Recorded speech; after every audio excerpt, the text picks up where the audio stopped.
nyata adalah ketakutan, dan satu-satunya kebebasan nyata adalah kebebasan dari rasa takut. Assalamualaikum, shalom, swastiastu, namo buddhaya, salam kebajikan. Selamat pagi dan salam sejahtera untuk kita semua. Yang terhormat Bapak Tuliman S.A.Hum selaku dosen pengampu mata kuliah Hukum Telematika, serta rekan-rekan audiens yang saya hargai. Puji syukur kita aturkan kehadirat Tuhan Yang Maha Esa atas berkat dan rahmat-Nya kita dapat berkumpul dalam ruangan ini untuk melaksanakan presentasi pada hari ini. Kemudian tak lupa juga kami ucapkan terima kasih atas kesempatan yang diberikan kepada kelompok kami, kelompok 6, untuk mempresentasikan materi kami yang berjudul Kasus Bima dan Dinamika Pembatasan Kebebasan Berpendapat di Media Sosial. Sebelum itu, izinkan saya dan rekan-rekan saya untuk memperkenalkan diri terlebih dahulu. Perkenalkan, nama saya Yasinta, di sini saya bertugas sebagai moderator. Selanjutnya, saya Muhammad Mirza, selaku pemateri 1 pada hari ini. Perkenalkan, nama saya Bukrita Amanda sebagai pemateri 2. perkenalkan, nama saya Mutia Benasia. Perkenalkan, nama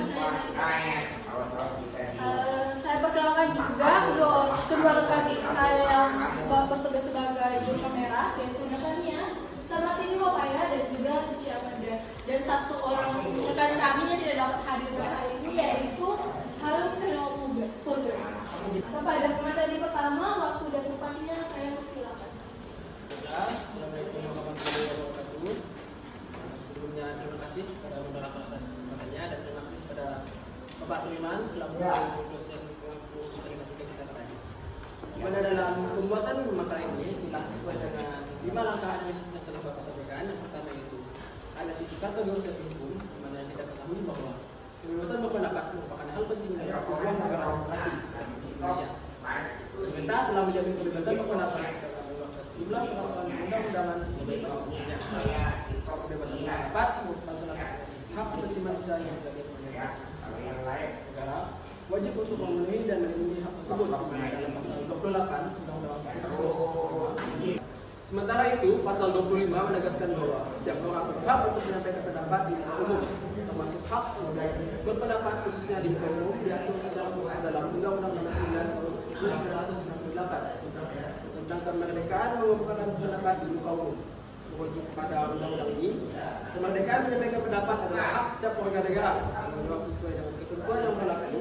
Menyampaikan pendapat merupakan perwujudan hak dan tanggung jawab demokrasi setiap warga negara dalam kehidupan berbangsa dan bernegara. Selanjutnya yaitu analisis yang kedua, yaitu klarifikasi atau penjelasan konsep, di mana kebebasan berpendapat adalah kebebasan yang mengacu pada sebuah hak untuk berbicara secara bebas tanpa adanya tindakan seksual atau pembatasan. Dalam hal ini tidak termasuk dalam hal untuk menyebabkan kebencian. Kebebasan berpendapat adalah hak setiap warga untuk menyampaikan pikiran dengan tulisan dan sebagainya secara bebas dan bertanggung jawab sesuai dengan ketentuan yang berlaku. Di mana dalam demokrasi Pancasila, kebebasan individu dalam berpendapat, berserikat dan menyampaikan kritik di muka umum dibatasi dan dipahami. Selanjutnya yaitu pada tahap verifikasi hukum atau yang tidak sering telah Bapak jelaskan mengenai hubungan Rosalind dan Messi dalam kehidupannya, mana dalam kasus TikToker Bima itu terancam karena kritikannya untuk kelompok pelaku merujuk pelaporan polisi oleh advokat bernama Hilda Aisyah Moika, di mana lembaga bantuan hukum di Bandar Lampung keberatan dengan sikap Hilda seraya menekankan pihak kebebasan berpendapat sebagai bagian dari hak asasi manusia. Mana dalam lembaga bantuan hukum Bandar Lampung meminta agar laporan tersebut diproses serius oleh pemerintah pusat sebagaimana HAM dijamin oleh konstitusi. LBH Bandar Lampung menekankan bahwa kebebasan berpendapat dilindungi berdasarkan pasal 28 dan pasal 28 ayat 3 Undang-Undang Dasar 1945, di mana pasal itu menyatakan setiap orang berhak atas kebebasan berserikat, berkumpul dan mengeluarkan pendapat. Selanjutnya yaitu perlindungan terhadap kebebasan pendapat juga tercantum dalam Undang-Undang Nomor 39 Tahun 1999 Hak Asasi Manusia serta Konvensi Internasional tentang Hak Sipil dan Politik. Namun dalam kasus Bima ini yaitu kita seorang pegawai gubernur Lampung sebagai pelapor dalam kasus tersebut melakukan pelanggaran pasal 28 ayat 2 Undang-Undang Nomor 19 Tahun 2016 perubahan atas Undang-Undang Nomor 11 Tahun 2008 tentang informasi transaksi ini, setiap orang dengan sengaja dan tanpa hak menyebarkan informasi yang ditujukan menimbulkan rasa kebencian atau kerusuhan individu atau kelompok masyarakat, menimbulkan rasa kebencian atau kerusuhan individu berdasarkan atas agama, ras dan antar golongan. Namun pasal yang dilakukan di pasal 4 karena sesuai dengan pedoman implementasi tersebut dinyatakan pada poin A, delik utama pasal 282 Undang-Undang ITE perbuatan menyebarkan informasi yang menimbulkan rasa kebencian atau permusuhan terhadap individu atau kelompok masyarakat berdasarkan suku atau antar golongan. B, bentuk disebarkan melalui gambar, video, suara, atau tulisan yang bermakna mengajak atau menyiarkan pada orang lain yang ikut memiliki rasa kebencian dan atau permusuhan terhadap individu atau kelompok masyarakat berdasarkan sentimen atas syarat.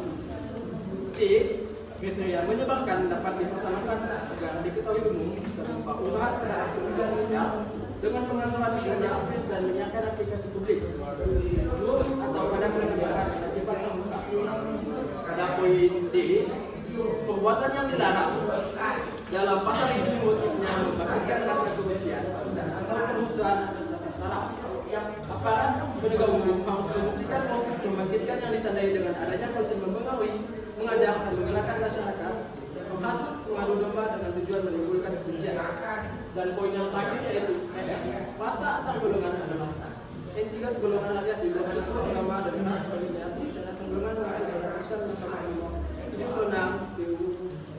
15 tahun 2017 mana penyampaian pendapat pernyataan tidak setuju atau tidak suka pada individu atau kelompok masyarakat tidak termasuk perbuatan yang dilarang kecuali yang disebutkan itu dapat dibuktikan melalui tindakan mempengaruhi dan atau menggerakkan masyarakat menghasut, mengadu domba untuk menimbulkan rasa kebencian dan kerusuhan berdasarkan isu perbedaan tersebut.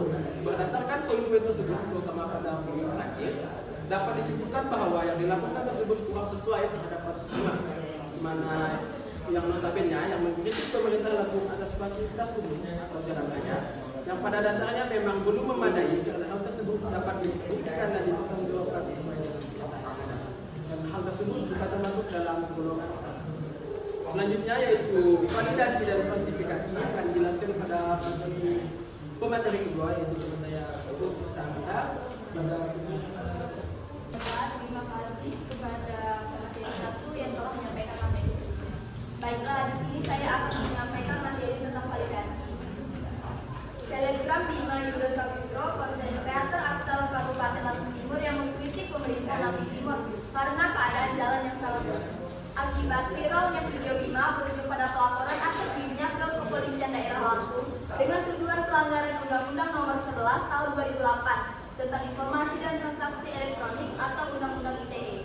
Pelaporan dimaksud terkait dengan penggunaan kata yang dinilai mengandung ujaran kebencian dan penghinaan pada unsur suku, agama, ras, dan antar golongan atau sara.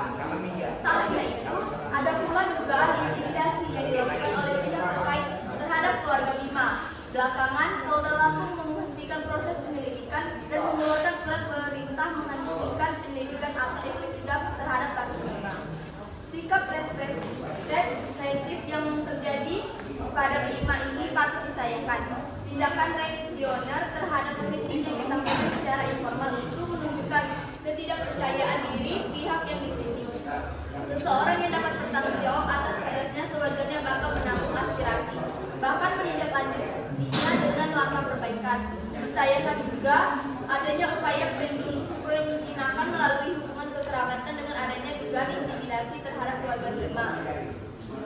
Baiklah, materi berikutnya itu tentang falsifikasi, yaitu pendapat atau pandangan dari beberapa ahli mengenai kebebasan berpendapat. Yang pertama itu John Stuart Mill, seorang filsuf Inggris, berpendapat bahwa kebebasan berpendapat adalah salah satu hak individual yang paling penting dan bahwa semua orang harus memiliki hak untuk menyatakan pandangan mereka tanpa takut dicap sebagai pemberontak atau mendapat hukuman. Mill mengatakan bahwa kebebasan berpendapat adalah penting karena dapat memungkinkan munculnya ide-ide baru dan kemajuan sosial. Yang kedua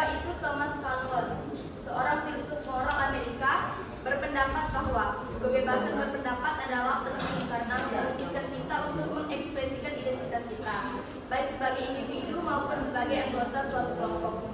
Kebebasan berpendapat juga membantu kita untuk berpartisipasi dalam diskusi publik dan membentuk opini yang akurat. Yang ketiga ada Amartya Sen, seorang ekonom dan filsuf India, berpendapat bahwa kebebasan berpendapat adalah penting karena memungkinkan munculnya kesetaraan, partisipasi, dan keterbukaan dalam masyarakat. Kebebasan berpendapat juga memungkinkan kita untuk mencapai kemajuan dalam banyak bidang, seperti ekonomi, politik, dan sosial. Yang terakhir, pendapat Judith Butler, seorang filsuf feminis Amerika, berpendapat bahwa kebebasan berpendapat tidak hanya merupakan hak individu, tetapi juga merupakan kondisi yang diperlukan untuk mendorong perubahan sosial yang lebih besar. Butler mengatakan bahwa kebebasan berpendapat harus dianggap sebagai bagian dari proses demokratis yang lebih besar dan harus memperhitungkan keragaman pendapat yang ada dalam masyarakat. Sekian dari saya kembalikan kepada moderator. Selanjutnya kita akan memasuki sesi kedua, yaitu sesi tanya jawab kepada rekan-rekan audiens yang ingin bertanya. Saya persilahkan. Dalam kasus TikTok Bima tadi, kita tahu bahwa Bima saat ini sedang dilindungi dengan menggunakan Undang-Undang Nomor 39 Tahun 1999 tentang Hak Asasi Manusia. Tapi kalau saya melihat bahwa semakin lama Bima ini semakin bebas, bahkan terlalu bebas untuk mengekspresikan pendapatnya yang mana melewati batas-batas dalam berpendapat itu sendiri. Bagaimana mengaitkan kebebasan berpendapat dengan pendapat yang mulai melewati batasan-batasan dalam berpendapat itu sendiri menurut kelompok saudara? Sekian, terima kasih. Dalam kasus Depok tadi, kita tahu bahwa Bima saat ini sedang dilindungi dengan menggunakan UU Nomor 39 Tahun 1999 tentang hak asasi manusia. Tetapi kalau saya melihat bahwa semakin lama Bima ini semakin bebas, bahkan terlalu bebas untuk mengekspresikan pendapatnya yang mana melewati batas-batas dalam berpendapat itu sendiri. Nah, pertanyaan dari kelompok dua ini bagaimana mengaitkan kebebasan berpendapat dengan pendapat yang mulai melewati batasan-batasan dalam berpendapat itu sendiri? Betul? Jawabannya, kebebasan berpendapat adalah hak asasi yang penting dalam demokrasi. Hal ini berarti bahwa setiap individu memiliki hak untuk mengemukakan pendapat dan gagasan mereka tanpa takut dihukum atau dibatasi oleh pemerintah atau entitas lainnya. Namun seperti halnya dengan hak lainnya, kebebasan berpendapat juga memiliki batasan tertentu. Ketika pendapat melewati batasan-batasan yang ada, hal ini dapat menimbulkan beberapa masalah. Yang pertama, pendapat yang melewati batasan hukum dapat menyebabkan kerugian bagi individu atau kelompok lainnya. Misalnya, jika seorang menyebutkan kekerasan atau melakukan hina terhadap orang lain, hal ini dapat merugikan dan melanggar hak individu tersebut. Kedua, pendapat yang melewati batasan etika dapat menciptakan kesenjangan dan konflik sosial. Ketika pendapat secara terbuka menyerang atau mendiskreditkan kelompok atau individu berdasarkan ras, agama, atau orientasi seksual, hal ini dapat menciptakan polarisasi dan membahayakan kerukunan sosial. Maka penting untuk mengakui bahwa kebebasan berpendapat juga harus dibarengi dengan tanggung jawab. Ketika seseorang menggunakan pendapat, mereka harus menyadari konsekuensi dari kata-kata dan tindakan mereka. Pemerintah juga memiliki peran dalam menetapkan batasan dan hukum yang melindungi hak individu dan mencegah sebaran kebencian dan kekerasan. Sekian jawaban dari saya, maka bisa diterima. Bagaimanakah cara agar kita lebih cakap dalam bermedia sosial? Sekian pertanyaan saya, terima kasih. Baik, saya akan menjawab pertanyaan dari kelompok 4. Gimana pertanyaannya, bagaimanakah cara agar kita lebih cakap dalam bermedia sosial?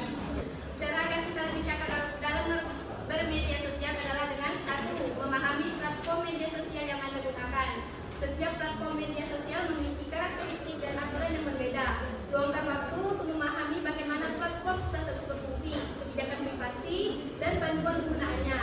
Hal ini akan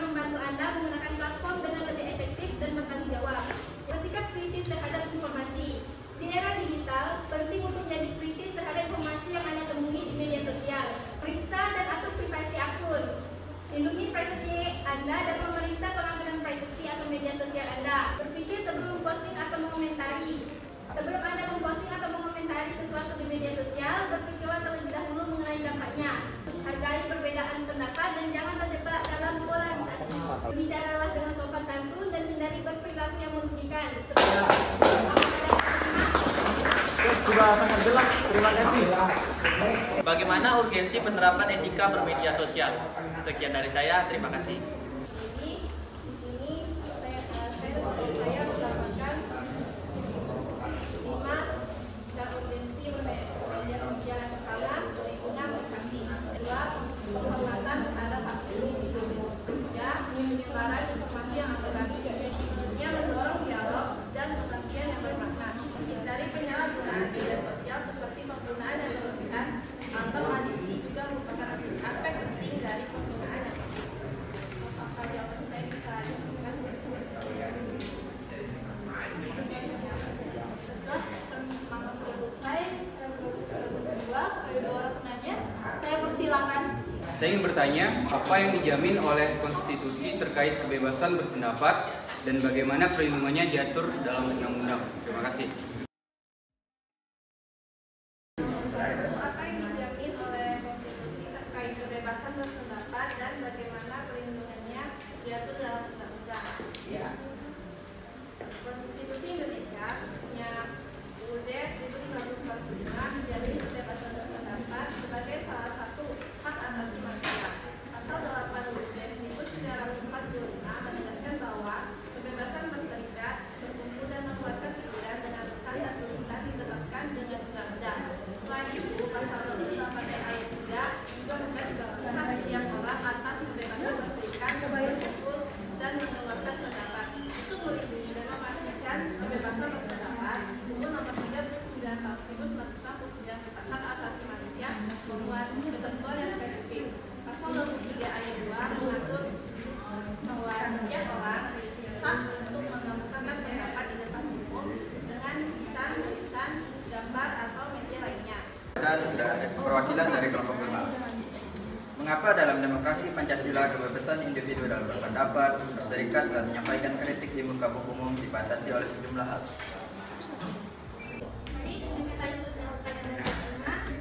Di mana pertanyaannya, mengapa dalam demokrasi Pancasila kebebasan individu dalam berpendapat, berserikat dan menyampaikan kritik di muka umum dibatasi oleh sejumlah hal?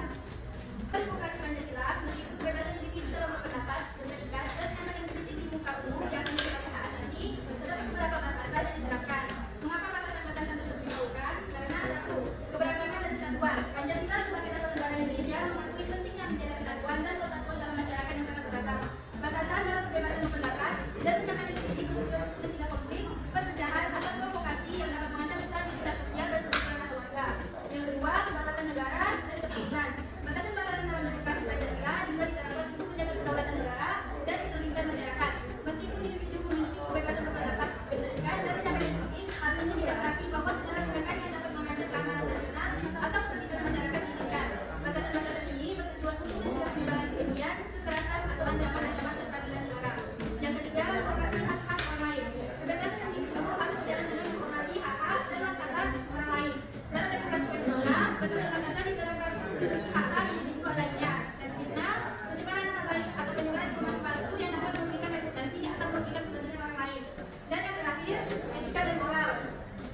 Demokrasi Pancasila mengakui pentingnya etika dan moral dalam berperilaku di masyarakat. Batasan-batasan diterapkan untuk mencegah penggunaan kebebasan pendapat atau menyampaikan kritik dengan cara yang tidak etis, seperti melakukan pelecehan, penghinaan atau penyebaran konten yang merugikan moralitas publik. Dalam demokrasi Pancasila, kebebasan berpendapat, berserikat dan menyampaikan kritik diakui sebagai hak. Tapi tetap ada batasan-batasan yang diterapkan untuk menjaga kesatuan, kedaulatan negara, kepentingan umum, serta hak dalam pemberantasan individu lainnya. Hal ini dilakukan untuk menciptakan masyarakat yang adil, harmonis dan stabil. Kita masuk ke dalam sesi kesimpulan. Kebebasan berpendapat merupakan hak setiap individu sejak dilahirkan dan telah dijamin oleh konstitusi. Oleh karena itu, negara Republik Indonesia sebagai negara hukum dan demokratis berwenang untuk mengatur dan melindungi pelaksanaannya. Diatur dalam Undang-Undang Dasar 1945 Pasal 28 28E ayat 3, penyampaian pendapat harus dilakukan dengan penuh tanggung jawab agar tidak mengganggu hak orang lain dan tidak ada pihak yang dirugikan. Dalam kasus TikToker Bima Yudo yang terancam terseret kerana hukum karena kritikannya untuk Pemprov Lampung berujung pada pelaporan. Kita sebagai pelaporan dalam kasus tersebut melaporkan Bima atas dugaan pelanggaran pasal 28 ayat 2 Undang-Undang Nomor 19 Tahun 2016 tentang perubahan atas Undang-Undang Nomor 11 Tahun 2008 tentang informasi dan transaksi elektronik atau UITE yang berbunyi setiap orang yang dengan sengaja dan tanpa hak menyebarkan informasi yang ditujukan untuk menimbulkan rasa kebencian dan permusuhan individu dan atau kelompok masyarakat tertentu berdasarkan atas suku, agama, ras dan latar golongan atau sara. Namun pasal yang dilaporkan tersebut dirasa kurang sesuai terhadap kasus Bima yang notabene-nya mengkritik pemerintah Lampung atas fasilitas umum dan dalam hal ini jalan raya yang memang belum memadai karena hal tersebut dapat dibuktikan dan dipertanggungjawabkan sesuai dengan kenyataan yang ada. Satu pesan saya, semoga kita menganggap kebebasan bukan sebagai hak untuk melakukan apa yang kita inginkan, tetapi sebagai kesempatan untuk melakukan apa yang benar. Baiklah, kepada Bapak Tuliman, saya persilahkan untuk memberikan evaluasi pada presentasi kelompok 6 hari ini. Ada Bapak Tuliman? Ya. Silakan.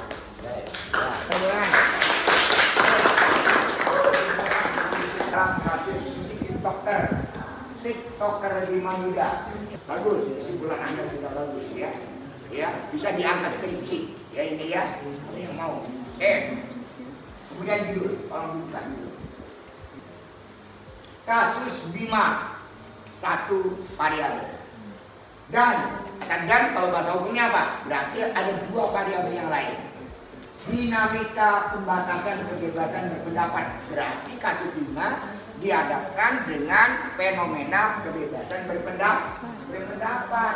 Kasus Bima itu dasarnya, dinamika pembatasan kebebasan itu dasarnya.